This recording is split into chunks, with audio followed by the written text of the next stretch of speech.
Hi everyone, it's Hubert Shorter here with another video from It's Gaming.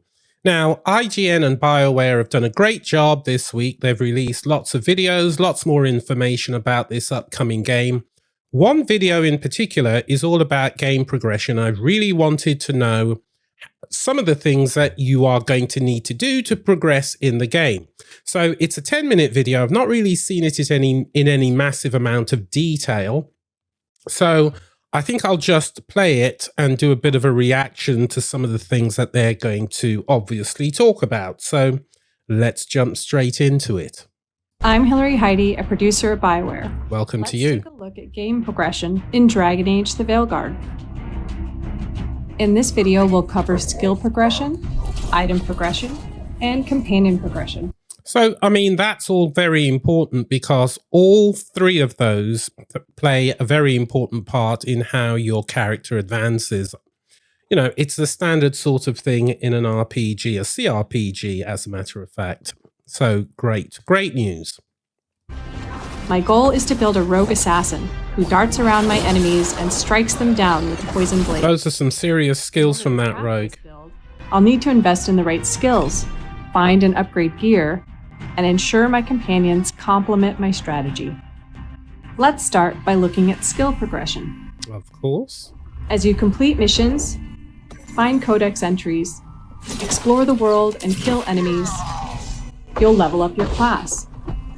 Each new level grants more health and unlocks skill points. I have to say, the animation style, I've seen some people talking about the animation style, that it looks too cartoony. I actually like it. I think there's nothing wrong with it. The Constellation skill tree is where you spend points to unlock new skills. Each class has a unique skill tree and can specialize in a specific... Now, if it were me, I'd be going for the duelist, definitely. If you're going to be that kind of character, that kind of rogue, for want of a better term, that's the sort of thing that you'd want to make sure that you've got, but that's just me. Specific form of combat. Specializations unlock at level 20. Rogues can specialize as saboteurs, Level 20. Veil Rangers, or duelists. I'm going to build toward the duelist specialization. Oh, okay. You're going with what I suggested. Enemies with necrotic damage. There are 4 types of skills: traits, passives, abilities, and ultimates. Now, I'm assuming that a passive is just based on something that you're going to equip, and it's always going to be there. But we'll see. We'll see. Let's carry on with this. I think I'm interrupting it far too often. Traits are activated by button combos. The Riposte trait launches a powerful counterattack after a successful parry or defend. Passives are skills that are always active. As I thought. So this Death Blessing, necrotic damage plus 10%. It's always going to be there. The Death's Blessing passive gives you plus 10% necrotic damage. Abilities are actions you trigger during combat. With the Toxic Dash ability, you dash toward your target to land a deadly blow, dealing necrotic damage. This also applies the Sundered status, but we'll talk more about statuses when we get to companions. And finally, ultimates are high-impact, large attacks. Now, I've seen this before, this Murder of Crows. Look at the amount of damage there, 2,625. That is a serious thing that you're going to do to your enemies. That take longer to charge up, but create devastating amounts of damage. Absolutely devastating. Within the duelist specialization, I have access to a unique ultimate ability called a Murder of Crows. I'll unlock this ability and then switch over to my character screen to equip my new ultimate. So clearly it's important to make sure you equip them before you go out. And ultimates anytime you're not in combat. You can also enhance your abilities with enchantments, but we'll get to that in part 2. By leveling up, unlocking new skills, and choosing a specialization, you can start to design. That looks pretty awesome. But this is only the beginning. In part 2, we'll talk about item progression. End it now. Death blow. Awesome animation. It's looking good so far, I have to say. Your character, Rook, can equip up to 9 items. Each class has their own main hand, offhand, and alternate weapon. For Oh, example, my rogue has a sword, a rapier, and a bow for ranged attacks. right. So you can have a bow even though you have a main sword. An amulet, and 2 rings. You can acquire items in 2 ways. The first is by visiting vendors and faction stores. The higher you raise your reputation with each faction, the more items become available for purchase. The second way to acquire items is simply by finding them in the world. For example, while exploring the Necropolis halls, I discover a new main hand weapon. Oh, that looks Enchanted powerful. long blade. Every item has stats and properties, as well as... Let's have a look at some of those stats. Enchanted long blade. It's uncommon, so it's rare. So that's the damage it can do. You've got some properties here as well. So clearly a lot of detail in terms of the weapons that you acquire and the things that you'll be able to do with them. I like this. I like this a lot. Uncommon to rare, to epic, to legendary. This uncommon item has high physical damage and stagger stats, along with a property that deals plus 20% final attack damage, making the final blow and attack chains more powerful. Perfect for my melee-focused assassin build. Wow. But what if I want to make it even better? At the heart of item progression is the Caretaker's Workshop. Oh, Caretaker is a mysterious entity that has set up shop in your home base, the Lighthouse. I go where I am needed, Dweller. Now, I am here. Here you The can upgrade Caretaker. item stats and enchant your items. okay. The So workshop has a this is where you go when you want to do your upgrades for your hardware, so to speak. Your armor, your weapons, and oh, I can see you can enchant as well. Again, something that you would typically expect, and this is great to see in this game as well. its own rank, 0 to 10. You can increase this rank by finding caretaker mementos out in the world, or buying them at shops. The higher the rank, the better your upgrades. When you upgrade an item, good to know. you spend the required resources, and that item will get a stat increase.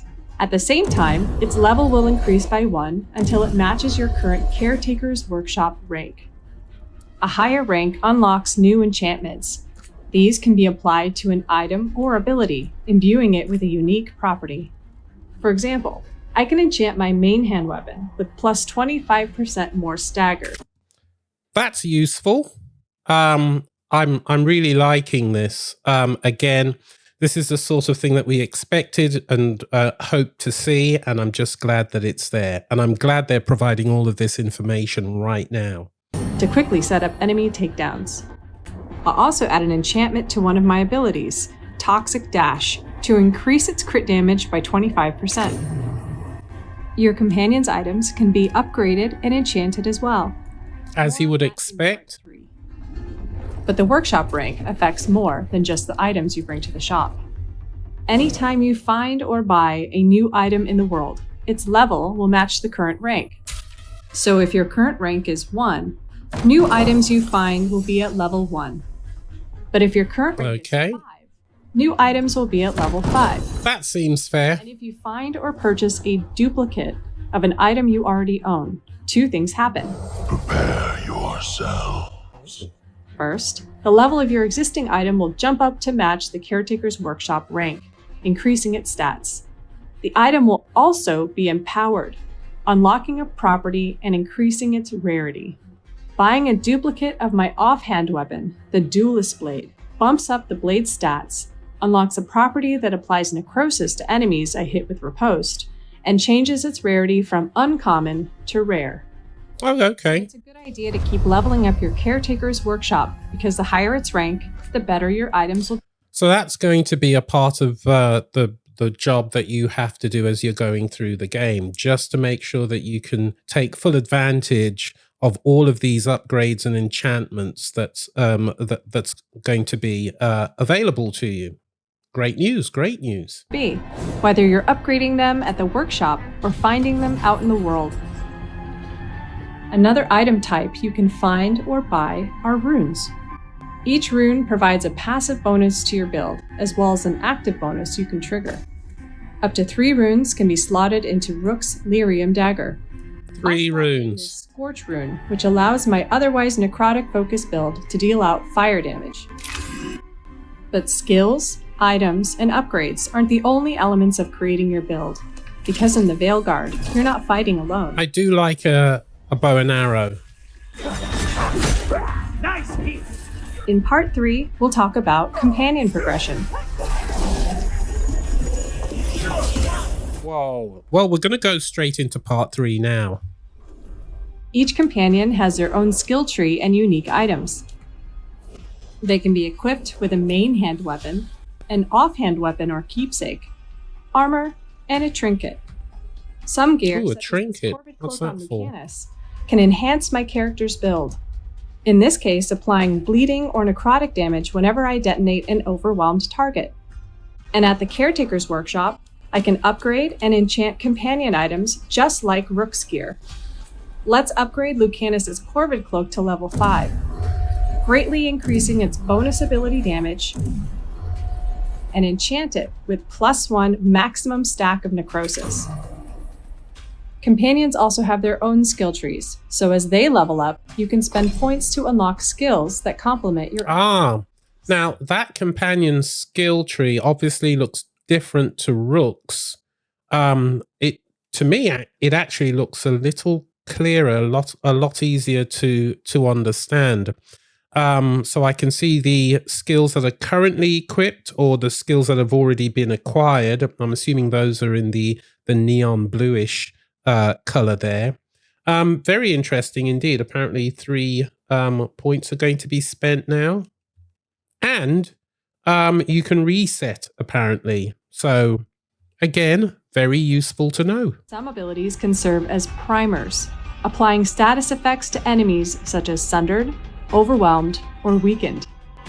Other abilities are detonators, combining with primers to create powerful detonations on status-afflicted targets. You can swap out companion abilities anytime you're not in combat, just like Rook. In some cases, you'll want to spec companions with abilities that can fill in for weak spots in your build. For example, That would make if sense. I know I'm going to face a horde of Darkspawn, which are resistant to my Rook's necrotic damage but weak against fire. You want fire damage as much as possible. Who has powerful fire abilities. I'll also bring Nev, who can detonate targets that I've primed. First, I'll use Davrin's This is Assault really Strike looking to awesome. inflict fire damage and knock down his Darkspawn. Next, I'll rush in with Toxic Dash to prime a target with the Sundered status. And finally, I'll use Nev's Icebreaker ability on the Sundered enemy to detonate it. And detonation. Situations such as this battle against the undead, I want to max out my necrotic damage potential. I can accomplish that by bringing along Lucanus, a fellow rogue whose gear and abilities increase the amount of necrotic damage I can deal out. Our progression systems allow you to finely tune your skills. What I would say is that it really looks like you've got to think before you head out, depending on who it is you might potentially be facing, and then your companions have got to have the right sort of skills so that they can work with you, so that you're successful in battle, which is great. I do like it when you can actually strategize that way. Gear, and companions to create the perfect build. Got us in the distance.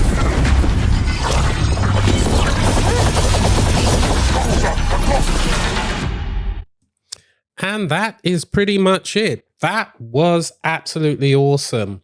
It's good to see that it's not just a hack and slash. Well, I didn't think it would be, but it's definitely something that you have to plan for with your chosen companions. You've got a clear progression system with skills and abilities, as we would expect. So that's great to see. I will be posting another video where we look at some of the other gameplay that was released. In fact, there's one that's probably going to be posted tomorrow about gameplay and companions in a bit more detail. But until then, as always, if you've got any questions or comments, you can put them in the chat.